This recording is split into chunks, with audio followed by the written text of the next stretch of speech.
আজ আবারও জাফরাবাদ গ্রামের মৃত হরগোবিন্দ দাস এবং চন্দন দাসের পরিবারের সাথে দেখা করলেন এবং সব রকমভাবে পরিবারের পাশে থাকার আশ্বাস দিলেন জঙ্গিপুর লোকসভা সাংসদ মাননীয় খলিলুর রহমান মহাশয়, রাজ্যসভা সাংসদ শামিরুল ইসলাম মহাশয় এবং শামশেরগঞ্জ বিধানসভার বিধায়ক আমিরুল ইসলাম মহাশয়।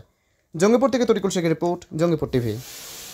তরফ থেকে বিএসএফ এর কথা বলা হলো, পাল্টা দেখা গেল যে আপনারা বলছেন যে সব রকমভাবে সহযোগিতা করবেন, কিন্তু যারা গ্রেপ্তার হলো তাদের মধ্যে বাইরের কেউ আছে? মুখ্যমন্ত্রী তো বলছেন বাইরে থেকে এসে অনেকে করেছেন। দেখুন, মুখ্যমন্ত্রী বলেছেন বা আরও সাধারণ মানুষের মুখ থেকেও শুনেছি আর কি, এটা প্রশাসনকে আমরাও তুলে ধরেছি, প্রশাসন বিষয়টা দেখছি। কালকে এখানে যখন বিক্ষোভ হয়, রাজ্যপাল বা এনসিডব্লিউ আসার আগে তারা নিজেদের দাবি রাখে, যখন বিক্ষোভ করেন প্ল্যাকার্ড হাতে, স্লোগান ওঠে সেখানে যে লক্ষ্মীর ভাণ্ডার চাই না, কি বলবেন? দেখুন, মানুষের মনের মধ্যে একটা এই সময় একটা যে তাদের মনের মধ্যে দুঃখ বা একটা ক্ষোভ যে আছে না, তার বসে ফলে এটা কথাটা এসছে আর কি। আদারওয়াইজ